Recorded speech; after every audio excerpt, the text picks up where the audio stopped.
disirkan, dipelankan. Iya, sudah dibilang sama saya, zikirnya itu disirkan, dipelankan. Saya ini dinasihati juga. Di hati saya maksudnya saya. Parah ini Arif Pras ini. Assalamualaikum warahmatullahi wabarakatuh. Halo teman-teman, ketemu lagi dengan dua abang desa ya di channel Mr. Coach. Yuk mari kita ngobrol di channel ini. Yuk mari, jangan lupa kopinya yang kental. Ngolah pikir dengan sersan. Serius tapi santai. Saya sangat ini deg-degan karena ya kedatangan seorang Mas Syekh ya, Masya Allah. Kalau Mas Syekh itu banyak syekh. Jadi yang hadir di podcast Anda itu mungkin ada ratusan syekh gitu loh. Ini hanya sekedar ketidaktahuan beliau bos ya. Iya. Heri Pras ini, yang mulia Heri Pras Al-Fadil. Ya semenjak dia dipanggil Syekh Al-Fadil ya teman-teman ya. Jadi Heri Pras sekarang sudah naik level ya. Yang diundang juga syekh-syekh juga. Ya. Antum ilmunya kalau segitu-gitu terus, nggak ada tambahan ilmu, nggak ngaji, nggak duduk belajar, nggak berguru, ya itu terus ya, akan tetap di situ iman akan kita. di situ aja, nggak ada tambahan. Nggak ada tambahan. Sedangkan kita terus diminta untuk bertambah. Ini denger ya, dengerin Pras, itu Pras, betul itu Pras. Antum kalau nggak belajar ya di situ-situ aja Pras itu. Stagnan di situ-situ aja. Apalagi dalam tahap baru belajar dasar sudah disibukkan dengan menilai orang lain, makin nggak nambah-nambah ilmunya Pras, itu Pras. Ya bos ya, masih belajar dasar, baru hijrah, dia sudah sibuk menilai orang lain. Oh jadi juri. Gitu. Jadi juri kayak di Pras ini, jadinya kebablasan. Juri dulu ya harus belajar dulu. Nah, iya. Masih jadi juri ya. Ya tambah nggak karu-karuan. Anda pernah dengar suatu hadis atau apa gitu Syekh? Tidurnya seorang alim lebih baik daripada orang awam atau orang bodoh yang beribadah. Oh tidak ada. Apa itu? Tidak ada. Oh tidak ada ya. Seperti kalau di bulan Ramadan diceritakan bahwasanya tidurnya orang yang puasa itu ibadah. Nah itu bagaimana? Itu tidak benar. Hadisnya tidak sahih. An Abdullah bin Amr an Rasulillah sallallahu alaihi wasallam qala qalilul ilmi khairun min katsiril ibadati wa kafa bil mar'i fiqhan idza abadallaha wa kafa bil mar'i jahlan idza a'jaba bi ra'yi. Innaman nasu rajulani mu'minun wa jahilun fala tu'dul mu'mina wa la tujabirul jahila. Rawahu At-Tabrani fil Awsat wal Kabir wa fi Ishaq bin Asid qala Abu Hatim la yastaghilu bihi. Ini mungkin selaras dengan hadis yang naumul alim khairun min ibadatil jahil. Kalau ini qalilul ilmi, sedikitnya ilmu itu masih lebih baik daripada banyaknya ibadah yang tanpa ilmu maksudnya. Ini hadis ini selaras dengan itu teman-teman ya, dengan naumul alim khairun min ibadatil jahil kayak gitu. Soalnya posisinya begini, sama dengan di Nadhomnya Zubat ya bos ya. Nadhom Zubat juga kayak gitu kan bos ya. Fa'amilun bi ghairi ilmin ya'malu amaluhu mardudatun la tuqbalu kan gitu. Kemudian fa'alimun bi ilmihi lam ya'malan mu'adzabun min qabli ubatil wasan. Berarti orang yang beramal beribadah tanpa ilmu itu otomatis ibadahnya tertolak ya, bos ya, tertolak, tidak sah karena tanpa ilmu bisa kacau ibadahnya. Kemudian orang yang alim tapi tidak mengamalkan ilmunya, maka dia akan disiksa sebelum disiksanya para penyembah berhala. Dia disiksa duluan ya. Kemudian masalah tidurnya orang puasa itu ibadah, itu memang hadisnya dhaif teman-teman ya. Nah, di sini kenapa ada ungkapan itu tidurnya orang berpuasa itu ibadah? Karena orang berpuasa itu harus benar-benar menjaga bos dari perbuatan-perbuatan yang bisa menghilangkan pahala berpuasanya. Betul. Soalnya ada hadis juga berapa banyak orang berpuasa mereka tidak mendapatkan apa-apa kecuali lapar dan dahaga. Nah, berarti ada perbuatan-perbuatan yang bisa menggugurkan pahala. Nah, ada salah satunya banyak juga orang yang berpuasa tidur itu berdalih dengan itu, dengan tujuan itu, dengan niatan itu. Dan ini harus pakai ilmu juga kan begitu. Karena niatnya juga pakai ilmu bos ya. Seperti Saya tahu kelemahan saya umpamanya bos ya. Saya jika terbangun itu kalau ngomongin orang nggak selesai-selesai, enak banget gitu loh, gurih di mulut itu kalau ngomongin orang umpamanya. Rasanya kalau ghibah itu gurih-gurih nyoy di mulut. Keadaan puasa ya kan. Kemudian saya tahu keadaan saya, wah saya kalau bangun ini pasti ntar nyari-nyari orang buat ngunjing kan gitu. Lebih baik saya tidur. Nah, Gitu. berarti kan niatnya saya adalah tarkul ma'asi. Niat meninggalkan maksiat. Meninggalkan Nah, maksiat. berarti kalau niat saya meninggalkan maksiat dengan tidur, nah, maka tidur ini juga bernilai ibadah. Karena niat itu Karena niatnya. meninggalkan kemaksiatan. Karena niatnya kan ingin meninggalkan tarkul ma'asi ya, tarkul bos. ma'asi Meninggalkan itu. maksiatan. Ini begitu saya, menurut pandangan kami saya ya. Pandangan kami juga selaras dengan apa yang telah disampaikan oleh ulama kami, bos ya, Gus Bah, bos ya. Sehingga tidurnya umatnya Rasulullah itu luar biasa, terutama tidurnya orang puasa. Tidurnya tasbih, tidurnya ulama juga tasbih. Karena dengan tidur itu kita tahu alamat kematian. Di mana kita masih di dunia saja punya kondisi di mana kita tidak bisa menentukan diri kita sendiri. Dan itu awal dari kita mengimani la haula wala quwata illa billah. Atau terkenal atau diapain, kita kan nggak tahu. Ada yang mau dipuji, ada yang mau ini, ada yang memang karena Allah Subhanahu Wa Taala, semata-mata karena Allah. Maka ada seorang ulama mengatakan, aku ini tidak pernah mengobati sesuatu yang lebih berat kepada saya daripada niat saya. Iya. Dan kita dan akal akan memahami, akal yang sehat akan berusaha memahaminya. Bagaimana kalau ada akal yang berusaha untuk merombak-rombak isi? Oh, tidak bisa. Ya itu Anda itu Pras. Saya paham arahnya Pras ini begini. Ngundang Syekh ini tujuannya kan biar belajar. Biar belajar untuk Heri Pras sendiri. Saya mendukung ini. Sebenarnya saya seneng itu loh, Bos. Ada Syekh Mesir datang di podcast Pras. Niatnya harus lurus. Niatnya harus lurus, Mas. Lurus. Anda ingin membenahi diri Niat sendiri belajar. Anda, apa mengundang saya ini untuk mendukung Anda untuk menghantam orang lain? Kita tidak mengikuti akal, kita ikut wahyu. Wahyu itu Allah berfirman, Nabi bersabda. Dan sudah melalui nurul wahyu, cahaya wahyu. Ya tapi kan ada orang yang mengikuti akal sih. Oh, Nah, itu itu digiring lagi. Tapi kan ada aja orang yang mengikuti akal. Ini Heri Pras mau menggiring lagi, bro.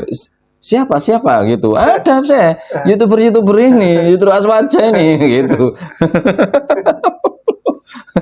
Tapi berhubung saya nyanyi cerdas ya, tahu sudah hafal ini. Heri Pras ini karakternya begini orangnya, jadi nggak bakal diladenin. Pasti ketika Heri Pras akan menggiring narasinya untuk membela dia dan menghantam orang, Syekh ini langsung netral dan narasinya langsung bersifat umum. Kayaknya paham ini saya adanya kemana nih Heri Pras ini begitu loh.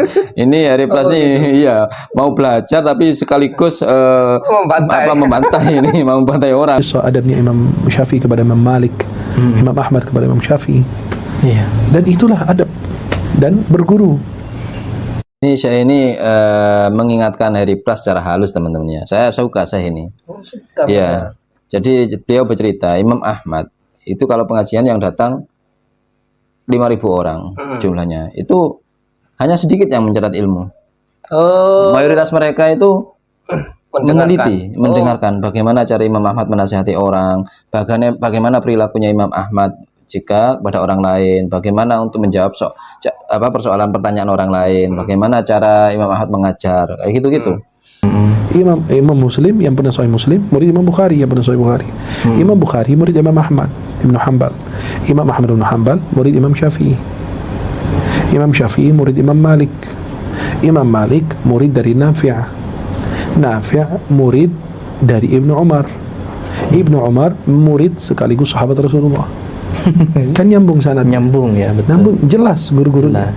Nah, itu Pras. Nyambung gitu, Pras. Kalau di Ahlussunnah wal Jamaah begitu, Pras. Sanadnya jelas, Pras, nyambung. Begitu juga Imam Tawus, Bos ya. Imam Tawus yang mengatakan bahwasanya orang mukmin meninggal itu mendapat fitnah kubur selama 7 hari. Jika orang munafik 40 hari. Itu kan dikatakan halu sama Heri Pras.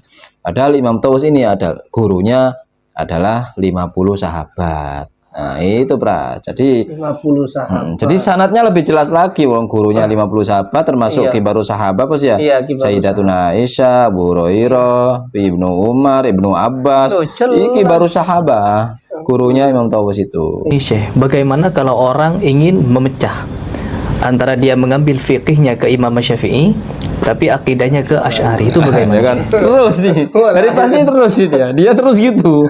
Ini terus nggak puas selama saya ini acaranya bukan ngaji Hari Pras nih, tapi berusaha mempengaruhi saya ini agar masuk ke Wahabi.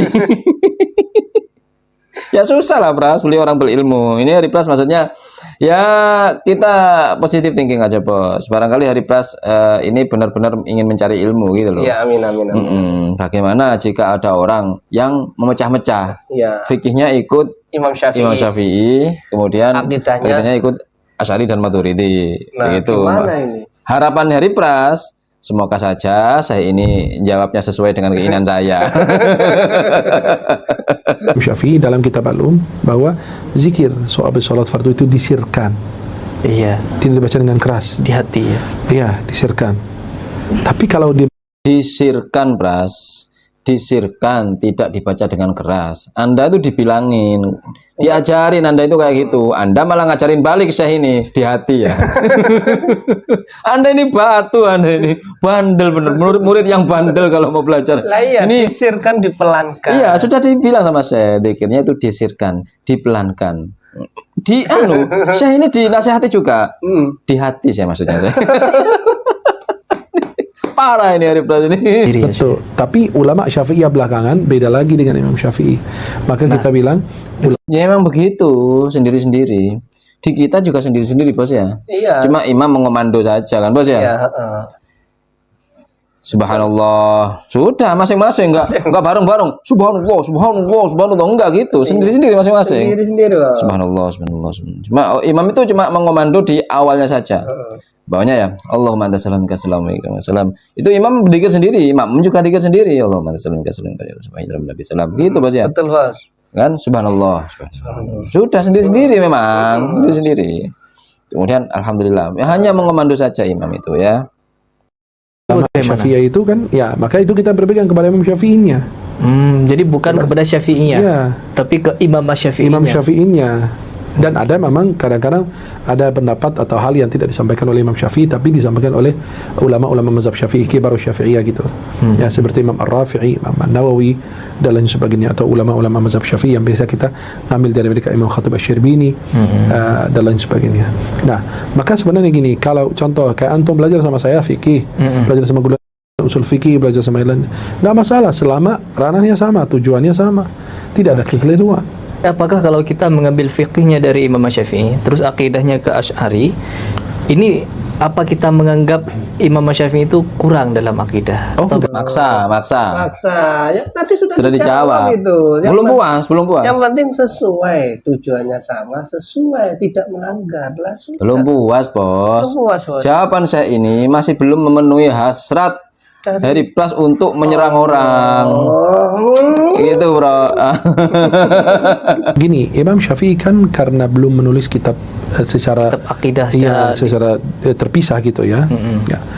Tapi memang dalam kitab-kitab maka ulama ada yang menulis akidah imam empat mazhab, atau pemahaman ulama empat mazhab dalam akidah, atau pemahaman mereka, keyakinan mereka dan lain sebagainya. Dia rangkum, tapi dia kutip dari kitab-kitab. Mengaku madhab Imam Syafi'i, tapi kenapa amaliyahnya itu banyak berbeda, ada hal-hal yang berbeda, ada beberapa amalan yang berbeda dengan pendapat Imam Syafi'i gitu, gitu ya, betul. Gini masalah itu ya, Syafi'i dan Syafi'iyah ini kan mereka sudah tahu semua. Antara Imam Syafi'i dan Syafi'iyah ini berbeda juga bos. Imam Syafi'i begini, Syafi'iyah berbeda, padahal muridnya. Tapi diterangkan oleh saya tadi, kitab Al-Um saja itu bukan Imam Syafi'i yang nulis, bos, muridnya kan begitu bos ya. Kemudian ini saya juga menerangkan banyak sebenarnya pendapat-pendapat Imam Syafi'i, makalah-makalah Imam Syafi'i itu yang belum tercatat. Kemudian disampaikan oleh murid-murid beliau ini. Kemudian muridnya Imam Syafi'i berapa banyak? Yang jadi madhab hanya Imam Ahmad bin Hambal. Selain mereka enggak lah, tetap mereka mengaku Syafi'iyah. Saya bermadhab Imam Syafi'i. Bahkan selevel Syekh Abdul Qadir Jailani nggak mendirikan madhab. Juga pendapatnya juga tidak menggunakan pendapat ijtihadnya sendiri. Beliau bersandar kepada madhab Imam Ahmad bin Hambal dan Imam Syafi'i. Kan begitu. Kebanyakan orang dengan mudahnya mereka menyampaikan, oh ini hadis loh. Itu yang berbahaya. Dan ini perlu kita luruskan ya Syekh. Iya betul. Mudah-mudahan Allah kasih hidayah. Maka Dan banyak juga orang yang begitu mudahnya menyampaikan, bahkan menganggap, oh itu hadis dhaif itu. Oh, Pokoknya yang nggak sepaham dengan mereka, dhaif itu, maudhu gitu. Ya contohnya dulu waktu Harry Pras mereaksi kita, waktu kami bikin jebakan itu bos. ya terkait itu ya. Iya terkait Rasulullah Lagu-lagu. melantunkan lagu-lagu dengan syair bos. Kita sengaja memang nggak kita tampilkan hadisnya. Barangkali ada yang kejebak, ya ternyata Harry Pras kejebak. Langsung kayak gitu. Karena kebiasaan mereka begitu bos. Pokoknya nggak cocok, dhaif. Dia harus imbang teman-temannya. Kita emang nggak boleh terlalu mudah Mengklaim. bukan menggunakan hadis-hadis dhaif ini jika berkaitan dengan hukum. Kan gitu bos ya. Kita juga tidak boleh dengan mudah menuduh apa yang disampaikan oleh orang lain nggak cocok didhaifkan. Lah, ini lebih berbahaya justru. Lebih mendekati man kadzaba alayya muta'ammidan bos. Kan begitu bos ya. Lebih mendekati itu. Hati bos. Pokoknya hadis yang nggak cocok dhaif. Nah itu berbahaya. yang ketiga, dia sudah betul-betul tidak berbicara dalam satu bidang ilmu kecuali kalau dia sudah faham, sudah mumpuni. Ini pukulan buat Harry Pras teman-teman ya. Ya saya yakin Harry Pras ngerti lah maksudnya Syekh ini. Sudah punya ilmu, maka jangan berani tampil sebelum ilmumu cukup. Betul. Kemudian dia sudah punya guru. Ya Berani semoga tampil jangan kalau berani belum tampil. cukup ilmunya. Nah, Nah, pas itu. mudah-mudahan didengarkan, dimasukkan Ya. oleh hati-hati Bang Harry Pras. Amin. Memuliakan seorang guru itu sebuah hal yang sangat dianjurkan. Imam Muslim kalau jumpa Imam Al-Bukhari, cium tangan beliau. Imam Muslim. Iya. Dan Imam Ya, Imam Muslim kalau bertemu Imam Bukhari cium tangan. Cium tangan. Ya semoga Harry Pras mengikuti Syekh inilah ya, lebih sehat lah. Nanti jiwa Harry Pras lebih sehat. Ya saya yakin Harry Pras ini kayaknya masih pencarian bos.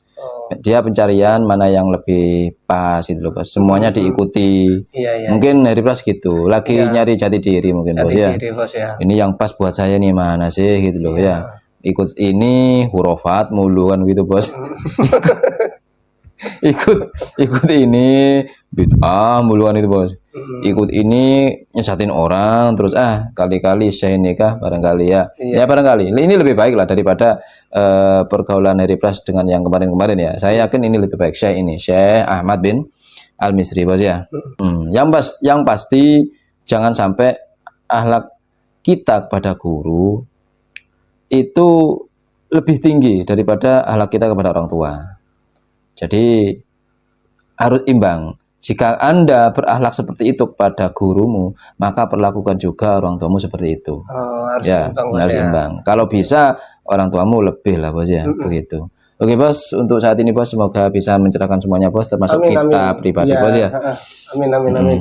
Mungkin itu obrolan kali ini mudah-mudahan bermanfaat, mencerahkan dan lebih jernih dalam berpikir. Yang baik-baik semuanya datang dari Allah, yang jelek-jelek datang dari kami.